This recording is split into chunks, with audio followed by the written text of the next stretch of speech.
In any case, those are all excellent questions and comments. There's some other features of this activity that lend themselves to really good analogies.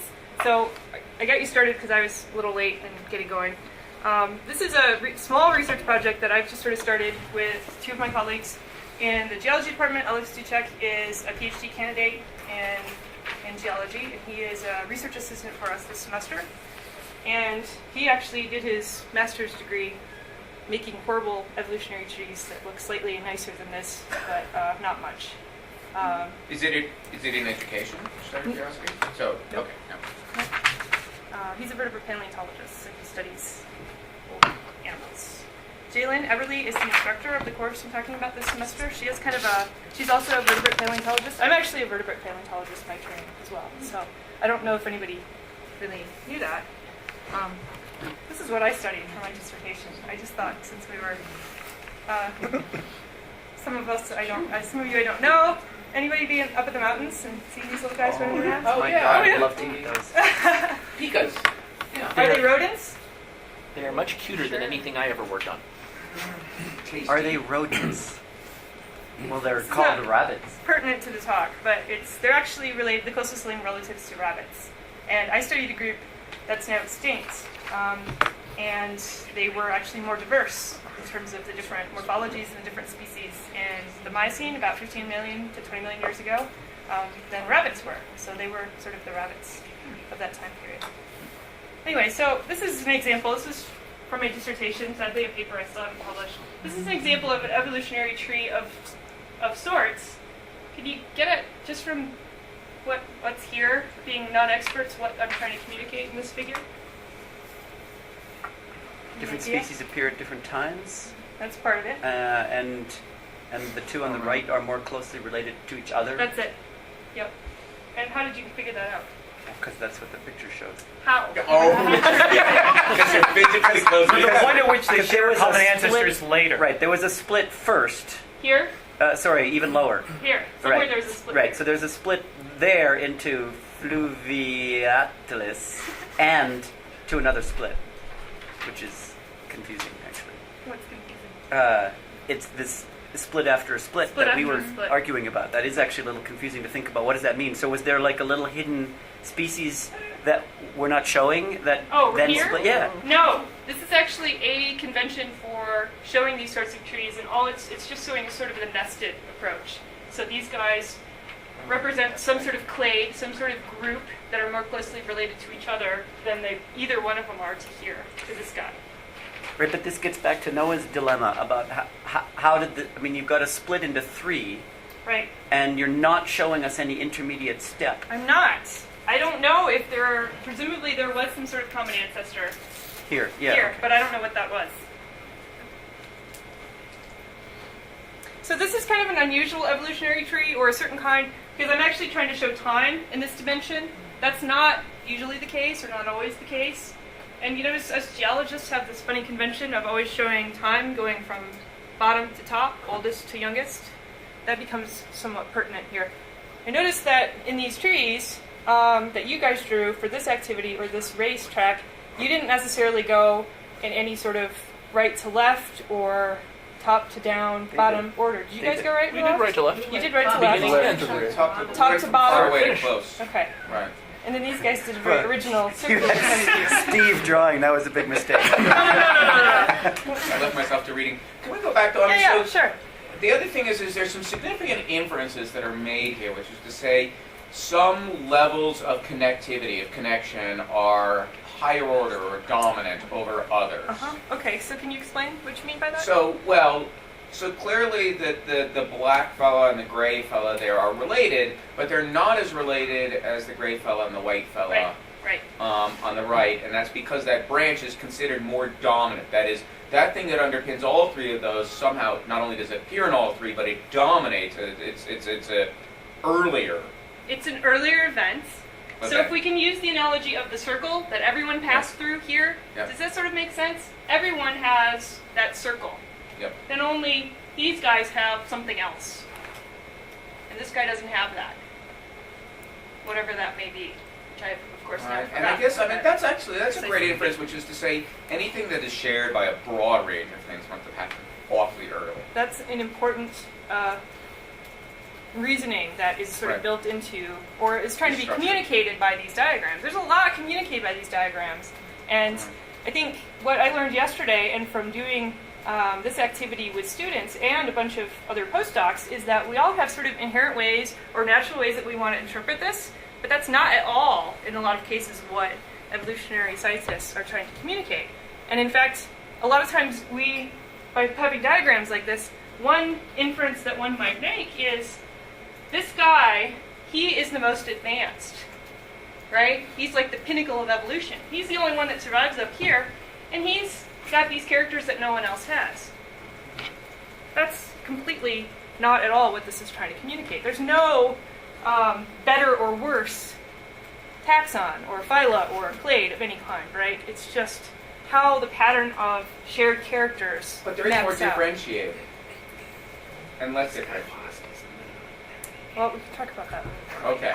Okay. Well, does the Yeah. diagram say that the black one disappeared? The diagram is kind of not committing to anything about that. I do believe that that's true. That's actually how I made this basis of this, because this is a new species that I named, and it was lumped together with this one before. But I found a huge number of morphological characters that led me to believe not only was it unique, but it was less closely related to this guy than it was to this guy. And what did the dashed lines mean? These are inferred, or not quite sure. We have an uncertainty about the age of deposits that contain these fossils. These are well constrained, and this is less I well see. constrained. So, but the implication to me is that all three of these died out 10, They did. 9 million years ago. Yes. Yep. And there's just a missing fossil record for the last one. Yes, we don't have deposits at that age in most places in the U.S., so it's difficult to know. But we assume that it didn't die out and reappear. Right. Sorry, I'm just going to ask you a general question in comparison to the various ones of these that I'm used to, which is the ones based on genetic sequence. And in genetic sequence analysis, you determine relatedness of organisms based on the length of the lines separating them.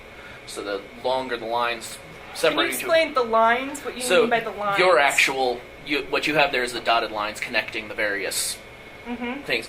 On trees that build relatedness based on genetic sequence similarity, those line lengths are dependent on differences in the sequence. So there can be a depiction of this that has that. That's not the sort of normal or general depiction that we're talking about here. Okay, I just wanted to. No, that's a good point. So what I'm talking about here are these fairly simple diagrams, usually that don't have time running in any particular way, aren't supposed to be indicating time. So have you guys seen something like this before? So the main point of these is not to show time or anything else. I really like this quote from this paper. It's divergence and ancestry and the pattern of that ancestry and descent. Does that sort of make some sense? So if we go through here, we would be seeing there's some sort of hypothetical ancestor that would have shared characters with both of these guys. That's what's represented at these points. And as you go further back, all of these guys share an ancestor that's hypothetically placed here. If you keep going back further, you get larger groups that share common ancestry. Okay. Okay, I can put my pen down. So I guess one question is, why do we care about this? This is a paleobiology class. Why do we care about these funny diagrams that are everywhere? This is a silly cartoon, but I know people have seen the chimpanzee to walking upright humanoid, hominid thing to humans. Where's the bicycle? Where's the bicycle? Or rock climber or something. whatever. Soccer player, right? So this idea that things are progressing in a relationship from simplest to more complicated, or from directly in a line of ancestor to descendants, is really a misnomer, right? So because we share a lot of genes with chimpanzees doesn't mean that chimpanzees are our ancestor, right? So it does mean that somewhere back in here, there's a common ancestor of us, and we can keep going further back and including more and more of our cousins. So that's one reason why I think as scientists who do evolution, study evolution, try to teach evolution, we care about this, is that we want to arm people as much as possible with accurate versions of what evolutionary scientists are trying to say. And that's one thing that seems important about reading these sorts of trees. It turns out that especially when we're talking about this, misconceptions related to evolution come out when we're talking about these trees.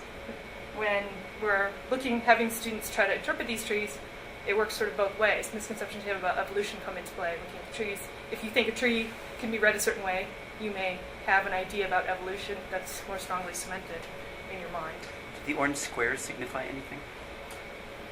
I honestly don't know. Because they're at some places, but not others. They are. It may be that those are measuring points for which this is a diagram that I, of course, They cribbed off match up somebody. against the 30, 20, 50, 10, 7, and I think Like they're trying to 15 measure the now. genetic divergence here, which through some algorithm of relatedness. They're meant to represent the ancestral, hypothetical or real ancestor that they think fits well. But every juncture is a common ancestor. That's right. Okay. So basically, I'm left with this situation. I'm supposed to be helping. I'm a science teaching fellow at SEI, for those of you who don't know that, and I'm supposed to be helping reform this course in paleobiology, which is a 4,000 level course. It's meant to serve mostly geology majors, and it also has things like these trees in it that most geology majors have never seen. What do we want them to get out of it? Why is it important, and why should we care? The other thing is, this is something that it's been very challenging reform, because we have two instructors who teach this course, and they don't teach the same course, basically. They teach it, but they don't teach it the same. And as some of you are probably aware, our department has a slightly different culture than other departments when it comes to encouraging or what? Go ahead. There's nothing our department will do to try to force anyone to teach the same course, regardless of whether it has the same name or not. So I'm left with looking at two sets of course materials, two sets of course goals, and some assessment from last year when this was taught that said students didn't really get a lot out of this course in terms of what they thought was useful for geologists. So I have a very difficult, I think it's a difficult, challenging task.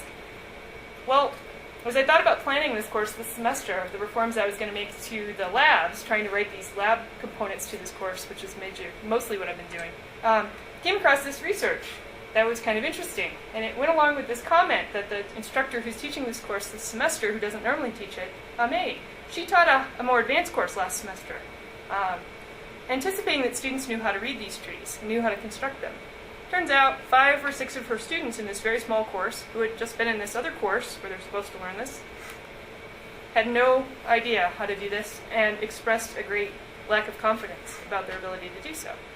So it turns out there's been research in the biology education literature on what some common misconceptions are, common incorrect ways of reading these trees, and some ideas on how to change that and how to give students a different experience. So this is actually an activity that's published. It's called the Great Clade Race, and it's set up very much like an invention activity, but not with that name in mind. And we use this as part of our module that we built. We had students do it just as you did it, without really much warning, without any pre-instruction. So this didn't come out of biology. This came out of geo. Sorry? It did come out of biology. Oh, it did come out of biology. Right, okay. Right, yeah.